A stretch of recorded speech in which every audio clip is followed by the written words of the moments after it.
Director of Brand Development at Stateless, where we help build fashion startups. And at Stateless, we have two main departments. We have product and we have brand. And on the branding side is where we help develop soup to nuts apparel companies, visual and verbal identities. And so today we're going to talk about how to build a brand that creates an emotional connection with your customers, and why that's really important. And before we get started, I should just also mention Makers Row's partnership in launching Embark.live, which is going to be a community of small business category experts. So I'll be on there and I'm going to have a bunch of different videos talking about different aspects of branding and how to approach it for your startup. And yeah, so Embark.live should be launching in early June. So you can go and sign up now, and then you'll be part of the community once it launches in a few weeks. And it's a super cool platform. I'm really excited about it. And yeah, so today again, we're talking about how to make a brand that connects with customers in an emotional way that kind of keeps them loyal to your brand. So to start, I want to just kind of talk about some examples I think that will be helpful to kind of show how this particular train of thought is important when considering how to build an effective brand. So two companies I like to compare are Ralph Lauren and Uggs. So if you look at Ugg boots, they basically have launched with this very strong emphasis on the innovation of their product, that they had the most comfortable product at the time, and they really, like built very quickly and were super successful for a period of time. But that sort of like strong emphasis on the product and lack of emphasis on building more of a sort of distinct culture and world around their brand ended up kind of limiting their growth. And so if you look at their sort of growth trajectory, it goes like this, and then it basically plateaus. So it's definitely not a failure story by any means, but if you look at it compared to the growth of Ralph Lauren that just continues and continues to grow exponentially over time, I attribute a large part of that success for Ralph Lauren to the fact that they placed a huge emphasis on building a distinct brand world. And so, Ralph launched with innovative products. He had the thick tie when everyone else had skinny ties, and then he introduced the polo shirts, and there was definitely a lot of success that was built on the product design.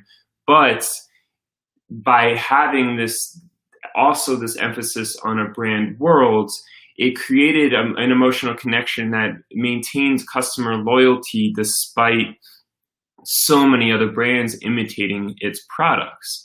Whereas Uggs, if you kind of think about what is really attaching me to the Ugg brand, if another product is equally comfortable or more comfortable or a lower price point, what is keeping me attached to Ugg? Whereas with Ralph Lauren, the brand represents so much more than any one of its products or even the collection of its products. It represents this broader idea of Americana, and it's just a very specific feeling that you get whether you're in his stores or a restaurant or watching one of his runway shows or experiencing an ad campaign in a magazine. It's always this kind of fits within this well-defined world, and you kind of come to rely on that aesthetic and that message, and it's a sense of comfort, and it's just a sense, it just means something more to you than a brand like Ugg. And so A modern example to me of UGG could be Allbirds. So you know, the long-term success of Allbirds remains to be seen. Right now, it's super successful. It's doing really well, but it does have that same sort of emphasis on the innovation of the product, the materials that it's made with, and how comfortable the shoes are. But is there a culture surrounding Allbirds that really resonates with at first a niche audience that they can then build off of? So it's possible that the innovation of their product and their emphasis on that can lead to very sort of relatively short-term success. But over the long term, are they going to continue to grow as other companies imitate their products, offer their more comfortable products, more sustainable products, or lower price point products? Is there something that's really truly tying your emotional attachment to Allbirds? Maybe, maybe not. We'll see. It's definitely very well done. The brand of it has very clean design. It's very sort of tasteful in its presentation, and they did give a lot of consideration to branding, but they didn't necessarily build that culture the way that I feel like Ralph Lauren did. So another, to me, a modern example of a company that's done it successfully, that, you know, definitely isn't as successful as Allbirds right now, but maybe can continue to maintain growth over time in a similar way to Ralph Lauren, is a brand called Camp Collection. And the way that Camp Collection approached it is their brand is tied to the nostalgic summer camp environment, and their clothes are kind of all based on sort of ideas around camp. But so they started with that very sort of niche audience of millennials that identify with having gone to summer camp, having loved summer camp at a very particular time in their life, so 80s and 90s, and the brand kind of just brings them back to that feeling. And if they wear a product, they can kind of bring that sort of the positive emotions that they have associated with their memories of summer camp. But then what they were able to do is so that's a pretty niche audience of people that really identify with that and that aesthetic and that feeling. But then they're able to kind of broaden it and build off of that over time. So over time, like at first there, you get to the website and it used to be girls bunk, boys bunk for like male products and female products. And now it's not just solely about camp, although that's the sort of core of its identity, the way that like polo, the sport of polo and Americana is the sort of core of the Ralph Lauren identity. They've kind of broadened it to maintain that general feeling, but that general feeling is really more about nostalgia, specifically for millennial culture. Like, what is nostalgic to that feeling of summer camp that might not necessarily be in a cabin, bunk, or at summer camp, but just that feeling of hanging out with friends, of maybe watching movies, or maybe just whatever sort of the winter equivalent is. And by having that sort of broader notion and that broader sort of definition of what their feeling was, they can just kind of build off of that audience. So they clearly had an understanding early on of what their main attributes were, and it was this particular version of nostalgia, particularly American nostalgia.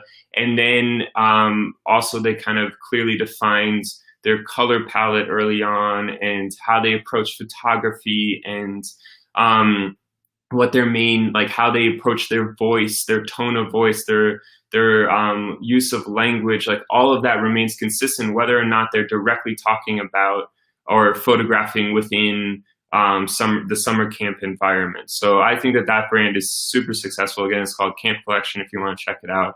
And so that's basically when we're building a brand for our audience and thinking about how do they start to build their own unique brand world. It's kind of thinking about what influences are you bringing in, aesthetic influences, And then what's your sort of broader mission and feeling, and how do you define that feeling? So the way that we take our clients through that is we start with a brand questionnaire. And just quickly speaking about questions, I'm going to just blaze through this little talk, and then at the end I'm happy to answer any questions that you guys have. I see that you started to ask some questions in the comments, and I'll review the comments at the end and go through as many answers as I can. But so to talk about how we at Stateless take a client through helping them define that unique brand world that creates that emotional connection and that loyalty that we were talking about.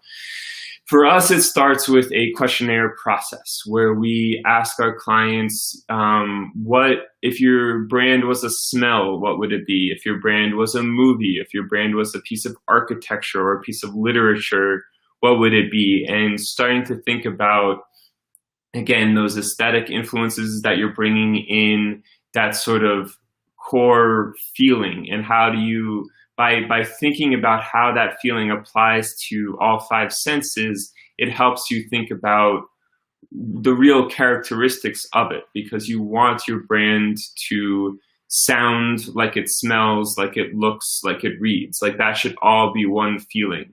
It should have a sense of synesthesia, connecting the senses.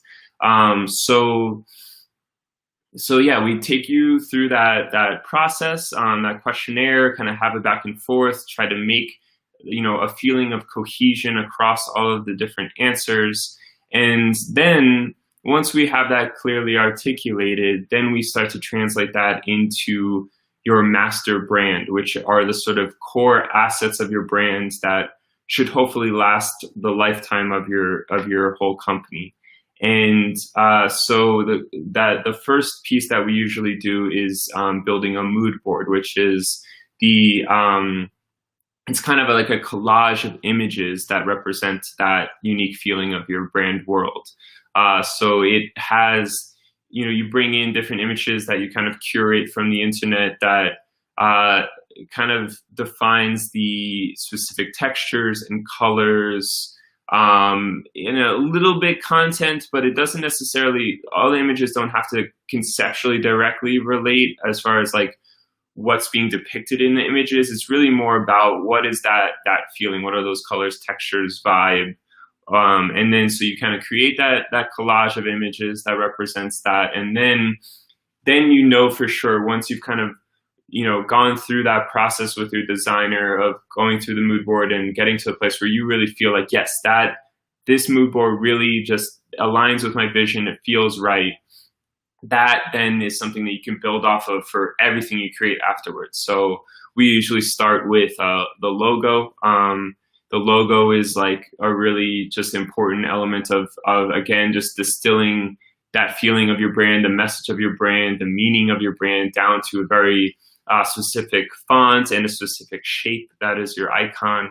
And then from there, we develop a whole, after like the master brand elements also include, your like tagline, your color palette, these sort of like important elements. Then we develop a style guide, which is like a 50-page document that really goes in depth in really articulating and fleshing out your brand and what are the rules of your brand and how and when it's applied in all of these different areas. And the reason why that's super important is because the most important thing that you can have in order to create that emotional connection and create that distinct brand world is cohesion. So really thinking through up front before you launch or shortly after you launch, how do I maintain that cohesion through everything that I create? So how do I maintain cohesion when I'm writing an Instagram post, or when I'm building a billboard campaign, or I'm shooting a video, or I'm building a website, or I'm building a pop-up store? Like, how do I make sure that everything that I create is going to feel connected and feel part of the same vision and feeling? So the style guide really becomes the sort of handbook for how to do that. And then once we have the style guide, once we have those master brand assets, and everything is just clearly defined, then we can start to create the sort of essential elements like your packaging, your photography, your video, your website, your social media guidelines, everything else. Once you kind of have done that thorough process and thought it all through, creating everything after that becomes a little bit easier. And the sort of choices that you make of how to approach something as simple as your business cards just becomes a little clearer, or it was a lot clearer actually. So we help through all of that. So we have a team of writers and graphic designers and web developers and photographers and videographers, and we just kind of our sort of emphasis throughout the whole process is cohesion. And so kind of tying that all together and tying that all within the product development, which is the other half of our business, we're kind of just thinking about how everything, again, ties together, forms that same cohesive vision through the apparel and everything else. So that's basically it.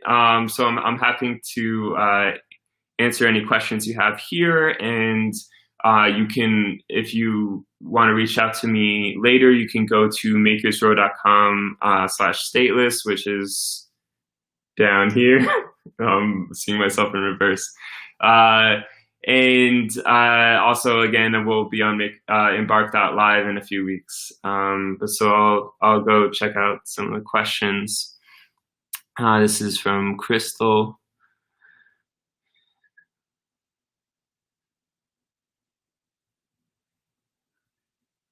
Okay, so what are your suggestions to building a brand that connects in today's market? In social media marketing, a big portion in contributing to successful branding. So today's market, one very sort of straightforward way, I've talked about a sort of in-depth process of creating, bringing in different sort of influences to create a specific culture, like Camp Collection being camp, or summer camp, or Nike started off with the niche culture of running and appealing to runners and being founded by a runner. So you can have these sort of like niche cultures that you can kind of build your aesthetic and your messaging around, as well as your products around, and then build off of that. And I feel like identifying maybe some niche cultures that maybe don't have a brand, or at least a well-done brand that really speaks to them. So thinking about that, and maybe that's you. That's really the best case scenario, is thinking about, am I someone that feels like there isn't really a brand that really says, I get you and your specific interests and your specific aesthetic and feeling and your specific, combination of unique interests. And so maybe that's a good place to start, and how, trying to find that, because usually you're not alone. Usually there's more people that have a similar combination of interests or taste as you do, and you can kind of build off of that. But then another way, like a more straightforward way, is aligning yourself with an influencer. So the most probably one of the biggest examples of that recently is Beats by Dre. Is something that that brand was launched with the emotional connection to Dr. Dre. So he's someone that everyone has a respect for and a history with, and his sort of alignment with the headphones is, if you don't have a deep technical understanding of the difference between different headphones, that kind of is what's going to push you over the edge as far as deciding between Beats by Dre headphones versus something else, is your emotional attachment to Dr. Dre and what he stands for. So I think that they were really successful in being able to leverage that. Obviously, we don't all have the ability to get someone as powerful as Dr. Dre, but that idea of kind of aligning your brand with someone that people trust or kind of speaks to the audience of the culture, the niche culture of your brand, and someone that people really admire and care about and aligns with their values. That an influencer, in addition to building the aesthetic around what that influencer represents, I think is a good way to go about it. And I think that in some ways, this sort of influencer market has become kind of superficial or overdone, or people are maybe aligning their values or not trusting their own tastes and caring too much about what celebrities think. But the core concept of it, I think, is meaningful in that it adds a human quality to a brand, and that you are more willing to connect with a person than a company. So if that person really represents something to you and you feel an emotional attachment to that person, then that's a really a great sort of piece to have as part of your brand. Thank you, Alice. So does anyone else have any questions before we run? I'll give you guys one more second, and then this video will be available. It should save onto YouTube and come back. Okay, here's a question. Sorry. Okay, from Joanne. How do you prioritize clients? Is it based on services packages we buy from Stateless? Do you provide free consultations to see what's a good fit? What's the normal time duration that it takes to launch those who generally have their ideas set, but not all the other pieces you mentioned fleshed out? Great question. So Joanne, we prioritize clients. I don't really ever really think about that. I try to keep every client at equal priority, no matter what their scale or budget is. That sounds kind of hokey coming out of my mouth, but that's truly how it is. But then, do we offer free consultations? Absolutely. We start with just kind of a simple sort of assessment of where you're at and what your vision is, and what particular services and approaches are going to be best suited for your particular needs, your particular goals, and your particular budget. And then if we are doing the full package, that sort of full scale approach that I mentioned, where that includes like the style guide and all of the different elements, that usually takes about a year, because we're usually developing it alongside apparel. So the apparel development process is really the thing that takes a year. If your apparel is already in place, or for some reason, magical reason, you're able to develop your products from scratch within less than a year, then the branding aspect of it will usually take less time. But obviously we need to wait for branding wait for product in order to develop certain pieces, like photography, for example, or our lifestyle and our product shots need to wait for the apparel, or at least final samples, to be finished. Website too, something like that. So so it could take anywhere from 6 months to a year is what I would say.